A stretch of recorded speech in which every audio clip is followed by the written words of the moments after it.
आपका स्वागत है स्टोरी यूनिवर्स में। एक पूंछ की कहानी, ओडिया ओडिशा की लोक कथा। प्रस्तुत कहानी एक पूंछ की कहानी ओडिशा की एक रोचक और मनोरंजक लोक कथा है, जिसे सुनाते हुए हम आपको ले चलते हैं एक ऐसे गांव में जहां के सरल और धर्मपरायण बुजुर्ग दंपति बापलो और मालो भगवान जगन्नाथ की भक्ति में लीन रहते हैं। इस कहानी के लेखक और कहानीकार की पहचान स्पष्ट नहीं है, परंतु यह कहानी पीढ़ियों से ओडिशा की मिट्टी में बसी है और इसकी सादगी और बुद्धिमानी का प्रतीक है। कहानी में गांव में आतंक फैलाने वाला लोभी नाम का बाघ है, जिसने गांव वालों को इस कदर डराया कि उन्होंने अपने घर और गांव छोड़ने का मन बना लिया। परंतु क्या सभी गांव वाले सचमुच भाग गए? क्या किसी ने इस लोभी बाघ को चुनौती देने की हिम्मत जुटाई? जब गांव का हर व्यक्ति अपनी जान बचाकर भाग खड़ा हुआ, तब क्या बापलो और मालो ने इस संकट से लड़ने का कोई उपाय सोचा? बापलो की वह कौन सी चाल थी जिसने लोभी बाघ को मात देने में सफलता दिलाई? क्या वाकई बुजुर्ग दंपति ने उस बाघ को हरा दिया, और कैसे? और अंततः लोभी का क्या हुआ?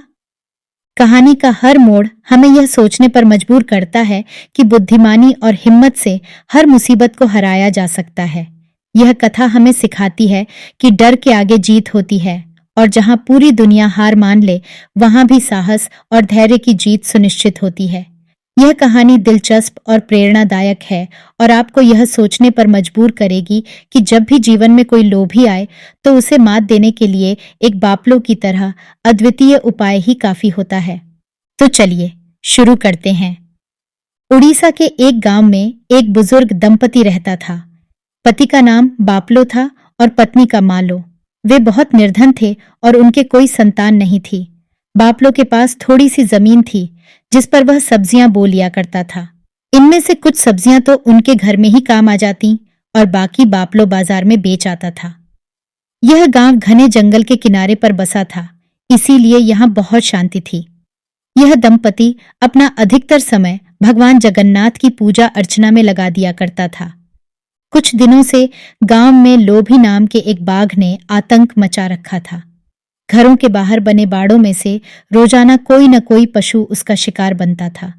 गांव वालों को समझ नहीं आ रहा था कि उससे छुटकारा पाने के लिए क्या किया जाए। चौपाल पर पंचायत जमा हो गई। एक काम करते हैं, पशुओं को बंद आंगन में रखना शुरू कर देते हैं, पंचों ने सलाह दी।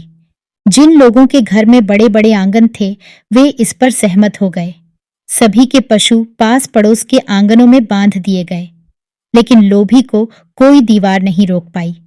दीवारें फांदकर वह घर के लोगों की नाक के नीचे से अपने शिकार को उठा ले जाता था। पहले तो लोभी रात में ही उत्पात मचाता था, पर अब तो वह दिन दहाड़े गांव में घुस आता था। कोई ऐसा बहादुर व्यक्ति नहीं था जो उसे चुनौती दे सके। गांव वालों के मन में इस खूंखार बाघ का भय बैठ चुका था। इस बार पंचायत की आपात बैठक बुलाई गई। यह बाघ तो दिन पर दिन मुसीबतें बढ़ाता जा रहा है, प्रधान बोला। जी, यह तो हमें भी निशाना बनाएगा, किसी ने कहा। मुझे लगता है कि इस गांव को छोड़ देने के अलावा हमारे पास कोई चारा नहीं, प्रधान ने सबके सामने सुझाव रखा। तो अब हम कहाँ जाएं? सब कहने लगे। नदी के पार जो गांव है, जोहारपुर, हम वहां जा सकते हैं। उस गांव का प्रधान मुझे जानता है। कुछ समय के लिए वहां रह लेते हैं। जब हमारा गांव खाली हो जाएगा तो वह दुष्ट बाघ यहां आना ही छोड़ देगा। उम्मीद है कि वह यहां से कहीं दूर चला जाए। उसके बाद हम वापस आ जाएंगे। सब सहमत हुए और तय किया गया कि गांव वाले अपने पशुओं के साथ रात में जोहारपुर के लिए निकल पड़ेंगे। गांव खाली होने लगा। सभी रवाना होने लगे, लेकिन बापलो और मालो नहीं गए। तुम्हें नहीं लगता कि हमें भी चल देना चाहिए? मालो ने पूछा। क्या करेंगे हम वहां? मैं तो बूढ़ा हो चुका हूं, कोई काम तो कर नहीं सकता। अरे भूखे मर जाएंगे वहां। इससे तो अच्छा उस बाघ के हाथों मर जाना है। कम से कम उसकी भूख तो मिटेगी, बापलो ने समझाया। अगली सुबह बापलो पौ फटने से पहले जाग गया। गांव के चौक में एक गहरा गड्ढा खोदकर उसने इसके आसपास खुशबूदार फूल फैला दिए। अपनी पत्नी को साथ लेकर वह गड्ढे में उतर गया और बैलगाड़ी के एक पहिए से उसने गड्ढे को ढक लिया। दोनों नीचे छिपकर बैठ गए। लोभी गांव में घुसा तो उसने देखा कि पूरा इलाका वीरान पड़ा है। भूख मिटाने के लिए आज उसे केवल एक बूढ़ा लंगड़ा भैंसा ही मिला।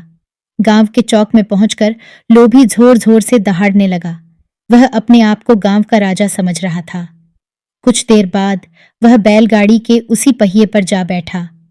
फूलों की सुगंध के कारण उसे बिल्कुल पता नहीं चला कि वहां कोई इंसान भी है। भैंसे को खाने के बाद लोभी सुस्ताने लगा और वहीं सो गया। बापलो ऐसे मौके की ताक में ही बैठा था। सो रहे लोभी की पूंछ पहिए की ताड़ियों के बीच लटक रही थी। बापलो ने धीरे से उसकी पूंछ को खींचा, फिर पत्नी के कान में बुदबुदाया, मालो, मैं इस पूंछ पर लटकने वाला हूं। तुम भी मेरी कमर पकड़कर पूरा जोर लगाना, कुछ भी हो जाए छोड़ना मत। पागल हो गए हो क्या? बाघ हमें खा जाएगा, मालो ने जवाब दिया। अरे, मरना तो हमें वैसे भी है, क्यों ना एक बार मुकाबला किया जाए। इतना कहते ही बापलो झटके के साथ लोभी की पूंछ पर लटक गया। गड्ढे के ऊपर रखे पहिए पर नींद ले रहा लोभी सपने में एक मोटी गाय का शिकार कर रहा था। अचानक उसे लगा कि उस गाय ने अपना एक पैना सींग उसके पिछले हिस्से में घुसेड़ दिया हो। आऊ! वह चिल्लाया और जाग गया।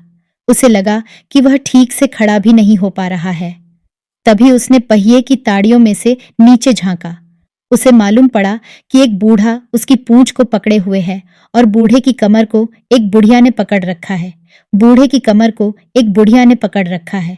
लोभी जोर जोर से दहाड़ने लगा, लेकिन बापलो ने उसकी पूंछ को बिल्कुल नहीं छोड़ा। अपनी पूंछ को छुड़ाने के लिए लोभी कभी ऊपर उछले तो कभी नीचे, कभी दाएं उछले तो कभी बाएं। उसने सभी प्रयास करके देख लिए, पर अपनी पूंछ को वह नहीं छुड़ा पाया। आखिरकार लोभी ने पूरा जोर लगाकर पूंछ को खींचा। आम! उसकी चीख निकल पड़ी। पूंछ वाले हिस्से पर उसे बहुत जलन महसूस हुई। डरते डरते उसने पीछे देखा। वह दहाड़े मारकर रोने लगा जब उसने देखा कि उसकी प्यारी पूंछ उसके शरीर से अलग हो चुकी है। दर्द के मारे तो उसका बुरा हाल हो ही रहा था। उसे शर्म भी बहुत आ रही थी। बिना इधर उधर देखे वह जंगल की ओर भाग खड़ा हुआ। भाग गया दुष्ट, पर अभी पलट कर आएगा, बापलो ने पत्नी से कहा। माल्लो चिल्लाई, मरवा दिया तुमने तो, अब क्या करें? वे दोनों गड्ढे से बाहर निकल आए। चारों ओर नजर दौड़ाते हुए बापलो बोला, आओ, नारियल के उस पेड़ पर चढ़ जाएं। मैं उस पेड़ पर चढ़ पाऊंगी क्या? माल्लो बौखलाकर बोली, कोई चारा नहीं है, जल्दी करो, अगर रुके तो वह हमें खा जाएगा। माल्लो और बापलो धीरे धीरे पेड़ के सबसे ऊपरी हिस्से पर पहुंच गए और उन्होंने स्वयं को पत्तों में छिपा लिया था। इस बीच लोभी चीखता चिल्लाता जंगल में अपनी गुफा में जा पहुंचा। वहां उसके माता पिता, 2 चाचा, 3 चाचियां, 5 भतीजे, 6 भतीजियां और दादा दादी, नाना नानी दौड़े दौड़े आ पहुंचे। लोभी को लहूलुहान देख उसके परिवार वाले आग बबूला हो गए। चलो, चलकर उन लोगों को सबक सिखाएं। लोभी का नाना दहाड़ा। सभी एकजुट होकर ऐसे दौड़े जैसे राजा पुरुषोत्तम के सिपाही कांची पर विजय प्राप्त करने के लिए भागे थे। बाघों की फौज गांव में घुस गई और उन्हें तलाशने लगी। काफी ढूंढने के बाद भी वे नहीं मिले। गांव के कई चक्कर लगा लेने के बाद वे सब उसी पेड़ के नीचे आ खड़े हुए। अचानक बापलो को छींक आ गई। बाघों की नजर एक साथ ऊपर गई। उन्होंने देखा कि बुढ़ा और बुढ़िया दोनों नारियल के पेड़ पर टंगे हैं। नीचे उतारो इन्हें, दांत पीसती हुई लोभी की चाची दहाड़ी।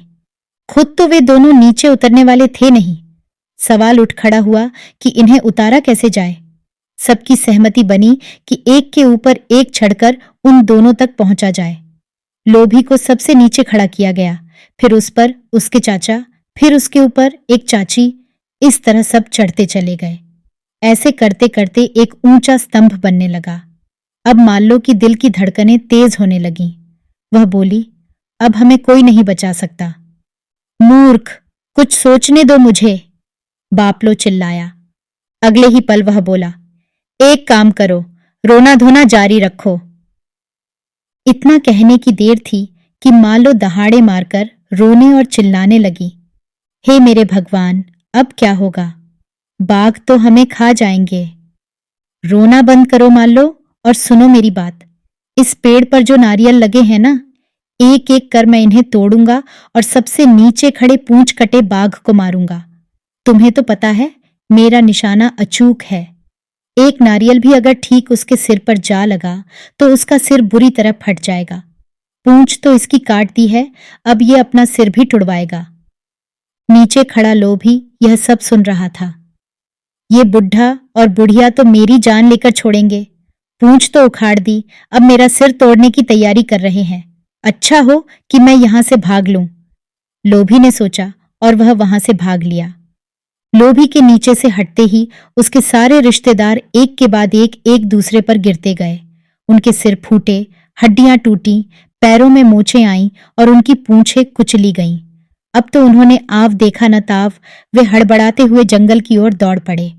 जल्द ही यह खबर गांव वालों तक पहुंच गई कि उस बुजुर्ग दंपति ने इलाके को बाघों से छुटकारा दिला दिया है। सब वापस अपने गांव लौट आए। बापलों को गांव का प्रधान बना दिया गया। इसके बाद दोनों पति पत्नी खुशी खुशी रहने लगे। क्या आप यह नहीं जानना चाहेंगे कि लोभी का क्या हुआ? लोभी शाकाहारी बन गया, लेकिन क्या उसकी पूंछ उसे कभी वापस मिली? इसकी भी एक रोचक कहानी है। आशा करते हैं कि यह कहानी आपको बहुत पसंद आई होगी।